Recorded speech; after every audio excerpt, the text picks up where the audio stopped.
While the world turns its attention to the conflict between Israel and Hamas, Russia continues its attacks in Ukraine. Russian forces targeted the children's hospital in the city of Kherson. Plus, of the hundreds of thousands of Ukrainian Jews who call Israel home, some generations feel threatened for a third time in their lifetimes. There is a group of them that were children of the Holocaust. Some have evacuated to Israel, and now there is yet another trauma that they face. So 3 horrible instances of attacks on civilian life, 3 instances where you feel that your life is potentially threatened. And later in the program, what Ukrainian farmers are saying about this year's harvest and what lies ahead. Today is Thursday, October 12th. From the Voice of America, this is Flashpoint Ukraine.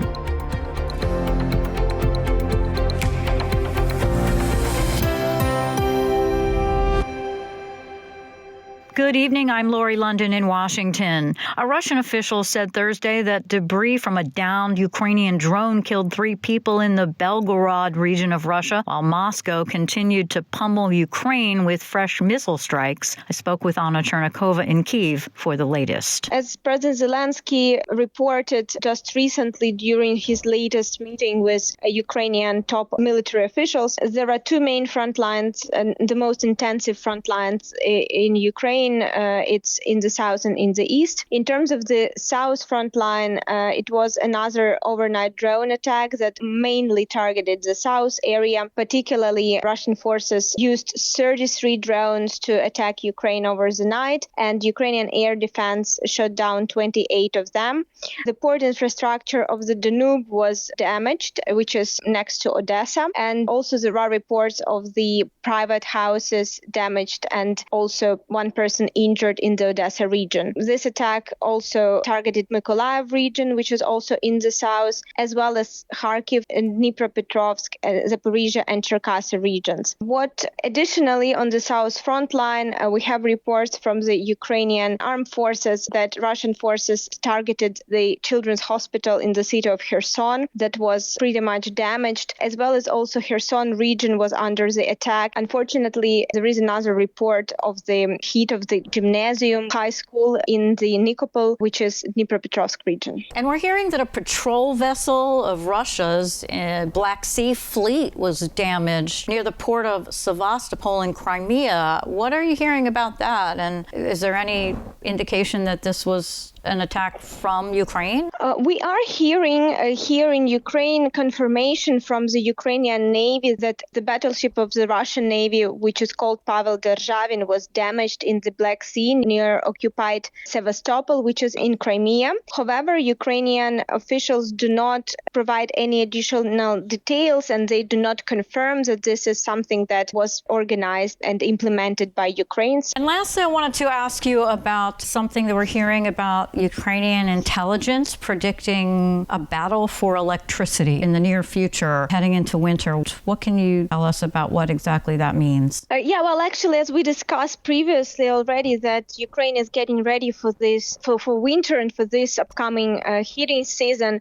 And in his recent big interview to the Ukrainian, one of the Ukrainian media outlets, Kirill Budanov, who is the head of Ukrainian intelligence, basically said that this upcoming winter, Ukraine will again face a battle for electricity, as this is a quote, as he called it. And he mentioned that, according again to him, Russian forces had certain success in accumulating additional missiles and additional equipment to basically implement these attacks and to target Ukrainian electricity infrastructure. So Ukrainian energy system and energy industry will be the main target, according to his latest updates. We always appreciate your insights. Thank you so much. Anna Chernikova reporting for VOA from Kyiv. Thank you. Russia has remained largely silent on the outbreak of hostilities between Israeli forces and Hamas, but the Kremlin this week gave signs that it's weighing its role and its relationships with Israel, Hamas, and Iran. Without giving a date, Russian officials have announced an upcoming visit by Palestinian President Mahmoud Abbas. Luis Ramirez narrates this report from the VOA Moscow Bureau. Just Just 2 days after Hamas militants launched their attacks on Israel, the Secretary General of the Arab League was received in Moscow by Russian Foreign Minister Sergei Lavrov, who repeated Russia's prescription for lasting peace between Israelis and Palestinians. Инициатива может быть только одна.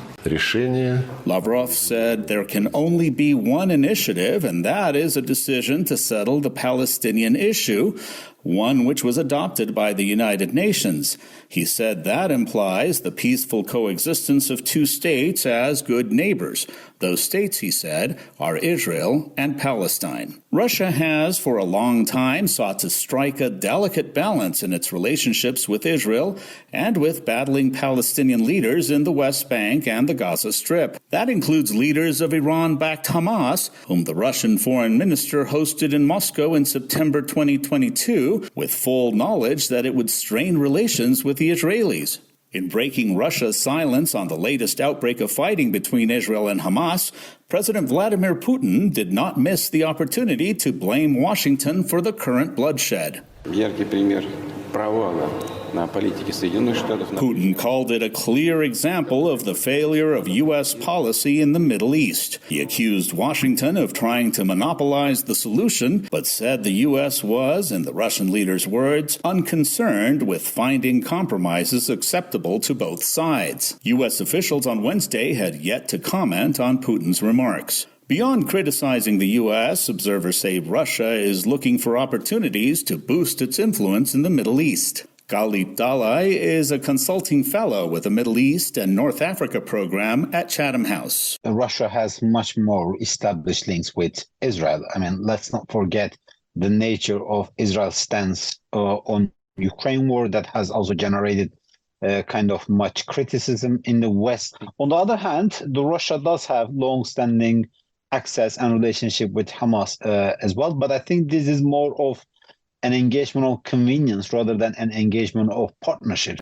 But it is Iran, a big supporter of Hamas and Hezbollah in Lebanon, and one of Moscow's priority partners, that is the most problematic factor for the Kremlin.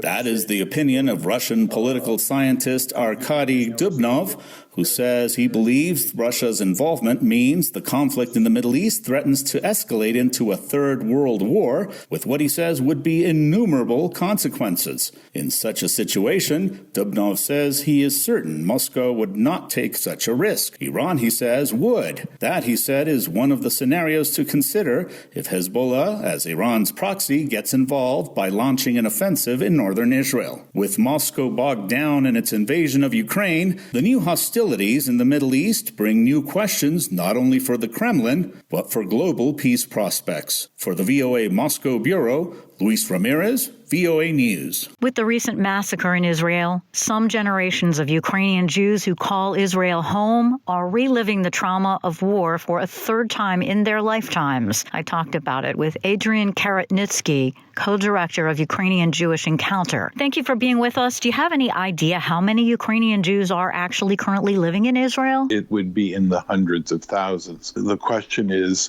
of what generation are they? Because those who came before the fall of the Soviet Union and early after the fall of the Soviet Union would be primarily considered, it would be Russian-speaking and would have basically been filled with the colonial imperial narrative that existed during the Soviet period and predated by the Russian Empire. And only in the last 30 years, have Ukrainians rebuilt their own narrative and revived very extensive use of universal education in Ukrainian and so on. So the first generations and waves of hundreds and hundreds of thousands of Jewish immigrants who came to Israel and are a very important part of that society, they mainly came from, or most of them came from Ukraine, but they did not come with, I would say, a Ukrainian consciousness. There is an identification and ties with their cities and with their regions, but I don't think they had a distinctive Ukrainian identity. But then tens of thousands of Ukrainians have come since then, since the proclamation of Ukrainian independence. And those generations come with a different consciousness, a much more, I would say, Ukrainian Jewish identity, which is, I think, now a part of the fabric of Israeli life. That said, I think in general, the Israeli public has been, polls have indicated very substantial sympathy for the Ukrainian people who have been under attack. So in general, I would say there is a strong Ukrainian presence, but there's also a Ukrainian Jewish presence, but there's also a strong Ukrainian presence. There are also tens of thousands of people who've come for economic reasons, through reasons of intermarriage. And then there's a whole category of people who are, I would say, they're not quite bi-coastal, but they're bi-national, meaning they have businesses or they maintain apartments in Ukraine while also primarily living and having taken Israeli citizenship. So there's there was before the war, very extensive commerce. There were 4 or 5 flights daily from Kiev, for example, and also less frequent flights from Odessa, but just that showed a very, very active commerce. And of course, we know very many Haredi Jews, Hasidic Jews, make pilgrimages to what they refer to as their holy lands, the holy lands of the creation of Hasidism, and they are all predominantly on Ukrainian territory where Hasidism initially arose. And of course, Uman, a pilgrimage where even at wartime, nearly 30,000 Hasidic Jews came to Uman this September to take part in, religious observances and to make their annual pilgrimages there. And I'm sure that those that are living there or frequently part-time living there have to be somewhat re-traumatized given the war that's happening through Russia's invasion of Ukraine and now what's happening in Israel.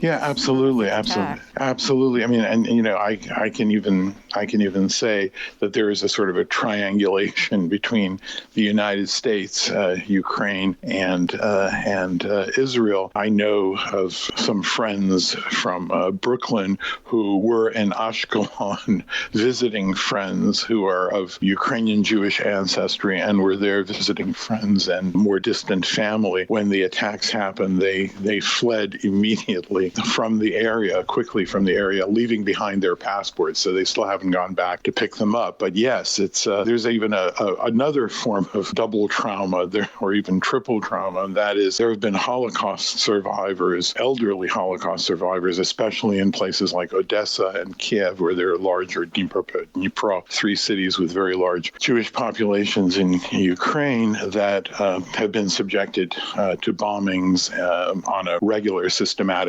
basis. And these are people who were children. There is a group of them that were children of the Holocaust. Some have evacuated to Israel, and now there is yet another trauma that they face. So 3 horrible instances of attacks on civilian life, 3 instances where you feel that your life is at issue and potentially threatened. Adrian Karatnitsky, co-director of Ukrainian Jewish Encounter, we appreciate your time. The United States announced Wednesday it's providing Ukraine with up to $200 million in a new military aid package as the Biden administration tries to temper concerns that the growing needs from Ukraine and now Israel could spread the U.S. too thin. VOA Pentagon correspondent Carla Babb has details. The U.S. will support both Ukraine and Israel as they fight to protect their homelands, one against Russian invaders, the other against Hamas militants. Secretary of Defense Lloyd Austin. Absolutely, we can do both, and we will do both. We're going to do what's necessary to help our allies and partners, and we're going to also do what's necessary to make sure that we maintain the capability to protect our interests and defend our country. As Ukrainian President Volodymyr Zelensky joined the Ukraine Defense Contact Group in Brussels, U.S. Defense Secretary Lloyd Austin listed more than $1 billion in new support from member nations, including another Patriot air defense system and 10 more Leopard 2 tanks from Germany. Austin also said the U.S. would help lead the coalition that is working to provide Ukraine with F-16s. This will take months, as we've said before, so earliest is next spring when we can begin to see an initial capability. Wednesday marked the first Ukraine Defense Contact Group meeting since the U.S. Congress omitted new aid for Ukraine from a stopgap spending bill passed last month to prevent a government shutdown. There is still bipartisan support for Ukraine. And of course, democracies will take their time to work things out. The U.S. also announced an aid package that would provide Ukraine with up to $200 million in more weapons from American military stockpiles. General C.Q. Brown Jr. is the chairman of the Joint Chiefs of Staff. I realize during the winter months it gets more challenging, but Ukraine has intent to continue their offensive operations throughout the winter months. And I do believe, based on what I heard today from each of the nations, we're doing all the right things to posture them to be successful. The U.S. package includes more ammunition for HIMARS artillery systems and more TOW missiles to counter Russian tanks.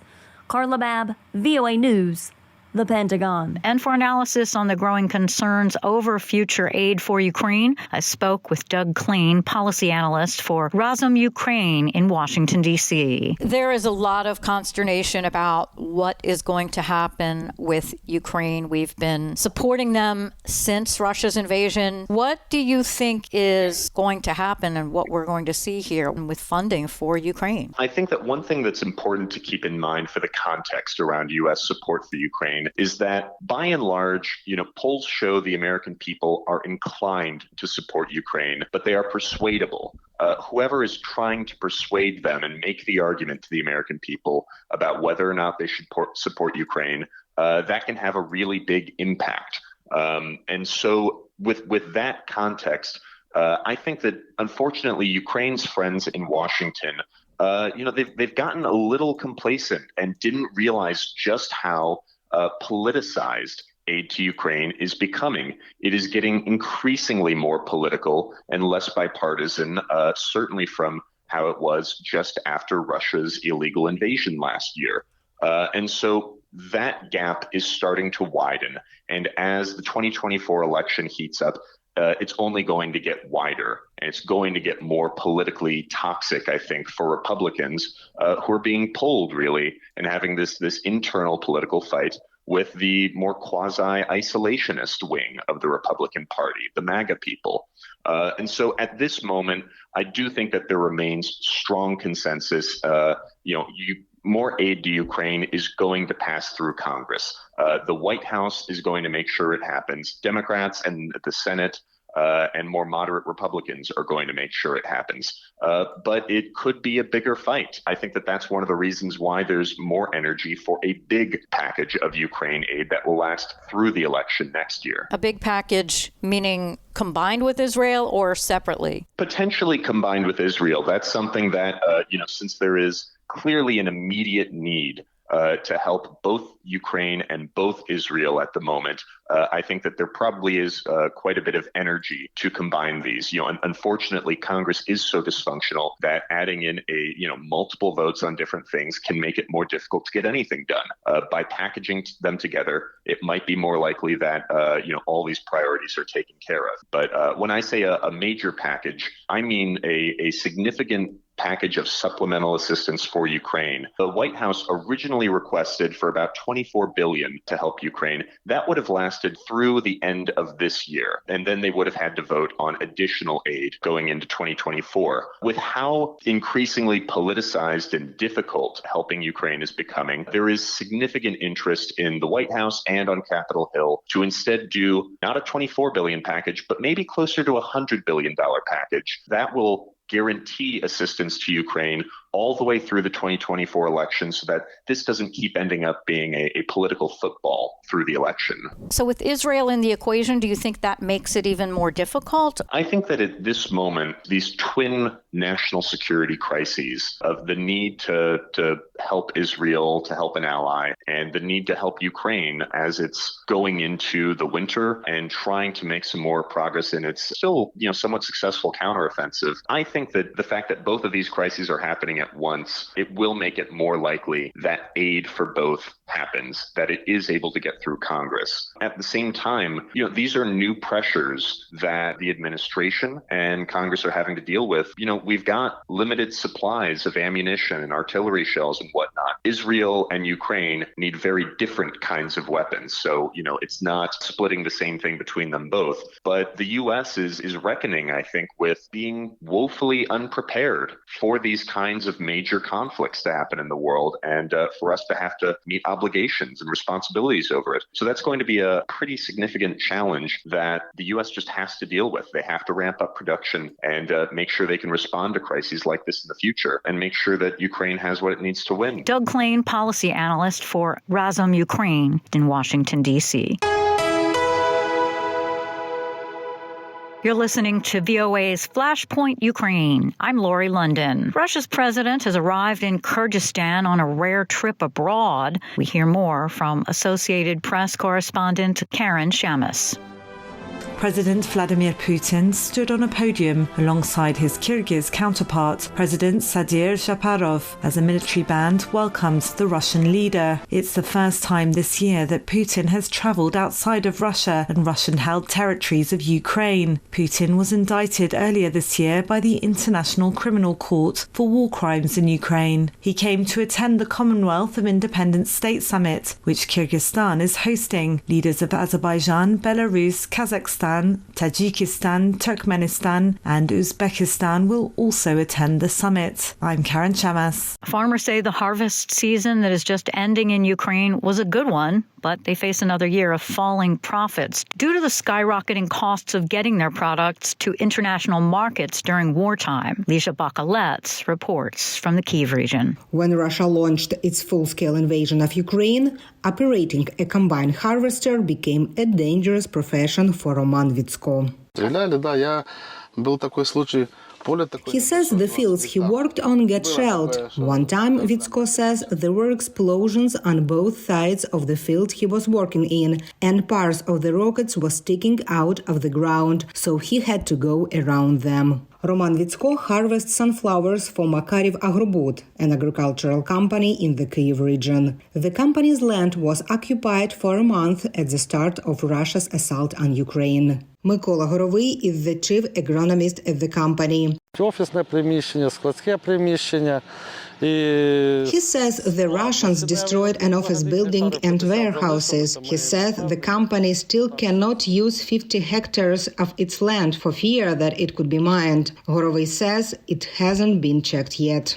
The company lost several $1 million, says its director, Sergei Valinovich. He says conditions are better this year, but revenue forecasts are still disappointing. Will the company have any profits? Valinovich asks. He says it's not even a question anymore. He says it will be lucky if it even breaks this season. The main factor is the rising cost of logistics. Denis Marchuk, deputy chair of the Ukrainian Agrarian Council, explains. He says Ukrainian farmers have foreign markets to export their products, and the demand is also high. But he says there is question of how to take those products out of the country. The main road for Ukraine's agricultural exports is the Black Sea.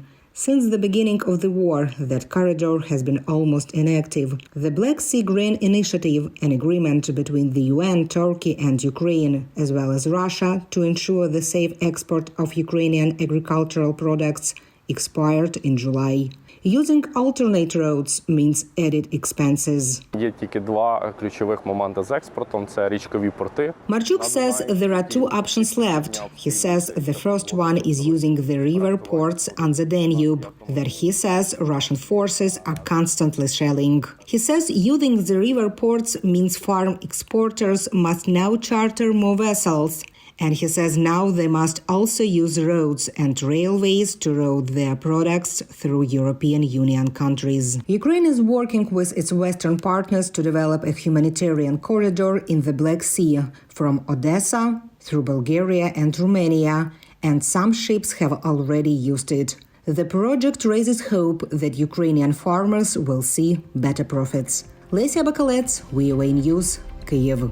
And that'll do it for us today. Stay up to date with continuing coverage on Ukraine and news from around the world 24 hours a day at voanews.com.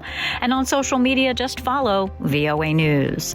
On behalf of all of us here at VOA, we thank you so much for listening. Until next time, I'm VOA's Lori London.